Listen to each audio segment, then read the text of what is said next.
the past few weeks to come up with something that I could share with you that you hadn't heard before, because after all, y'all went to Harvard, I did not. But then I realized that you don't have to necessarily go to Harvard to have a driven, obsessive, type A personality, but it helps. And while I may not have graduated from here, I admit that my personality is about as Harvard as they come. You know, my television career began unexpectedly. As you heard this morning, I was in the Miss Fire Prevention contest. That was when I was 16 years old in Nashville, Tennessee, and you had the requirement of having to have red hair in order to win up until the year that I entered. So they were doing the question and answer period, because I knew I wasn't going to win in the swimsuit competition. So during the question and answer period, the question came, "Why, young lady, what would you like to be when you grow up?" And by the time they got to me, all the good answers were gone. So I had seen Barbara Walters on the Today Show that morning, so I answered, "I would like to be a journalist. I would like to tell other people's stories in a way that makes a difference in their lives and the world." And as those words were coming out of my mouth, I went, "Whoa, this is pretty good. I would like to be a journalist. I want to make a difference." Well, I was on television by the time I was 19 years old. And in 1986, I launched my own television show with a relentless determination to succeed. At first, I was nervous about the competition, and then I became my own competition, raising the bar every year, pushing myself as hard as I knew. Sound familiar to anybody here? Eventually, we did make it to the top. And we stayed there for 25 years. The Oprah Winfrey Show was #1 in our time slot for 21 years. And I have to tell you, I became pretty comfortable with that level of success. But a few years ago, I decided, as you will at some point, that it was time to recalculate, find new territory, break new ground. So I ended the show and launched OWN, the Oprah Winfrey Network. The initials just worked out for me. So 1 year later, after launching OWN, nearly every media outlet had proclaimed that my new venture was a flop. Not just a flop, but a big, bold flop, they call it.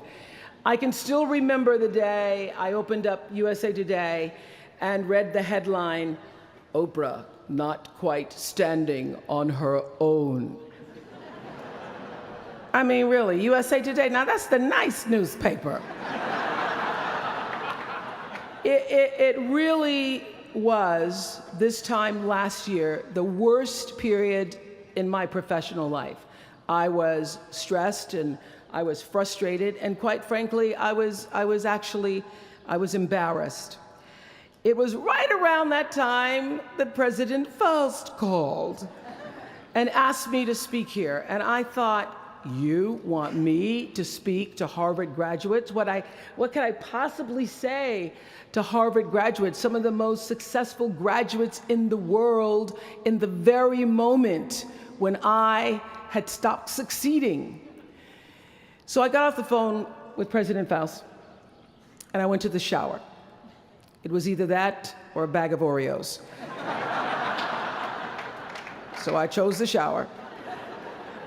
And I was in the shower a long time, and as I was in the shower, the words of an old hymn came to me. You may not know it. It's "By and by, when the morning comes." And I started thinking about when the morning might come, because at the time I thought I was stuck in a hole. And the words came to me, trouble don't last always, from that hymn. This too shall pass. And I thought, as I got out of the shower, I am going to turn this thing around, and I will be better for it. And when I do, I'm going to go to Harvard, and I'm going to speak the truth of it. So I'm here today to tell you, I have turned that network around. And it was all because I wanted to do it by the time I got to speak to you all. So thank you so much. You don't know what motivation you were for me. Thank you.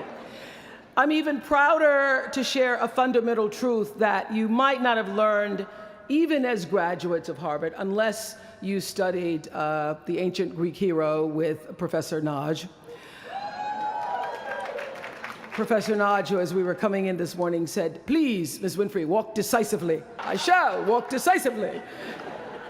This is what I want to share.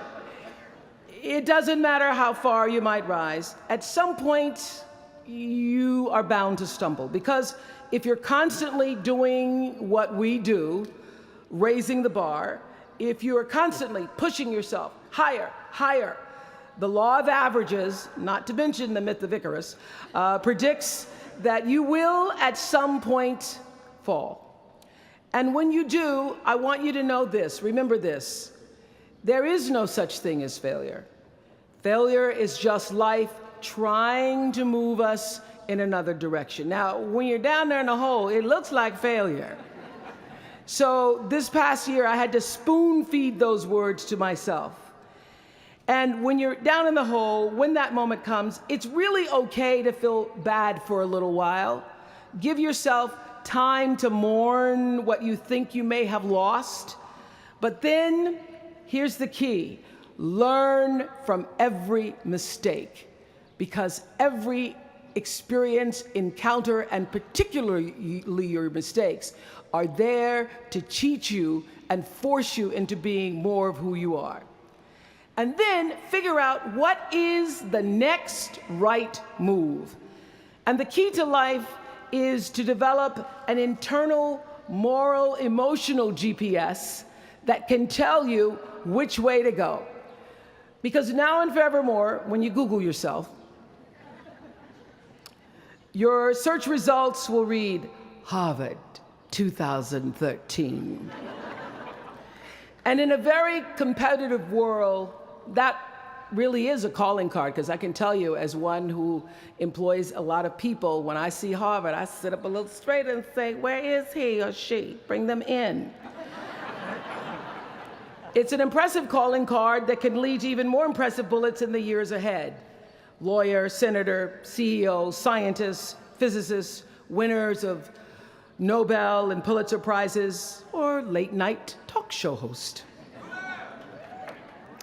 But the challenge of life, I have found, is to build a resume that doesn't simply tell a story about what you want to be, but it's a story about who you want to be. It's a resume that doesn't just tell a story about what you want to accomplish, but why. A story that's not just a collection of titles and positions, but a story that's really about your purpose. Because when you inevitably stumble and find yourself stuck in a hole, that is the story that will get you out. What is your true calling? What is your dharma? What is your purpose? For me, that discovery came in 1994 when I interviewed a little girl who had decided to collect pocket change in order to help other people in need. She raised $1,000 all by herself, and I thought, well, if that little 9-year-old girl with a bucket and a big heart could do that, I wonder what I could do.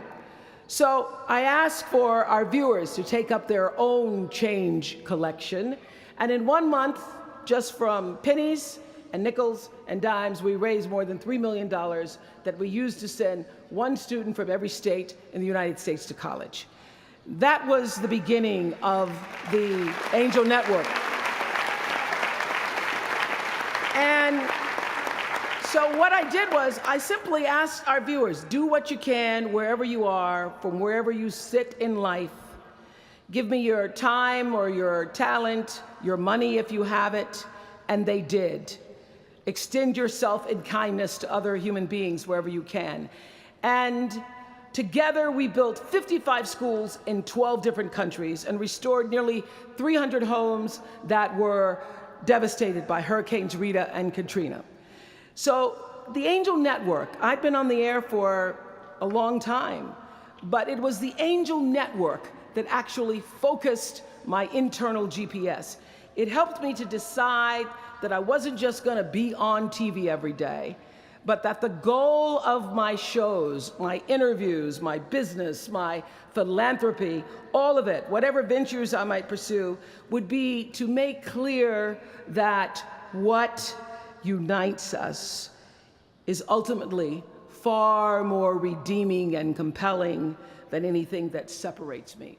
But what became clear to me was that I was here on earth to use television and not be used by it, to use television to illuminate the transcendent power of our better angels.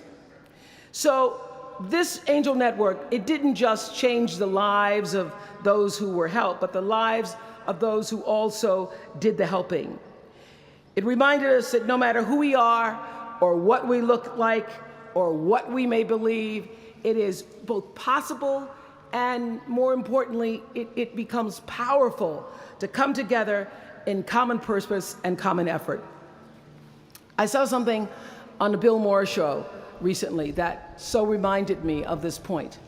It was an interview with David and Francine Wheeler. They lost their 7-year-old son, Ben, in the Sandy Hook tragedy. And even though gun safety legislation to strengthen background checks had just been voted down in Congress at the time that they were doing this interview, they talked about how they refused to be discouraged.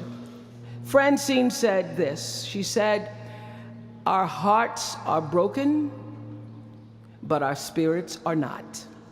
I'm going to tell them what it's like to find a conversation about change that is love, and I'm going to do that without fighting them." And then her husband David added this: "You simply cannot demonize or vilify someone who doesn't agree with you, because the minute you do that, your discussion is over, and we cannot do that any longer. The problem is too enormous. There has to be some way that this darkness can be banished with light." In our political system and in the media, we often see the reflection of a country that is polarized, that is paralyzed, and is self-interested. And yet, I know you know the truth. We all know that we are better than the cynicism and the pessimism that is regurgitated throughout Washington and the 24-hour cable news cycle. Not my channel, by the way. We understand that the vast majority of people in this country believe in stronger background checks because they realize that we can uphold the Second Amendment and also reduce the violence that is robbing us of our children. They don't have to be incompatible.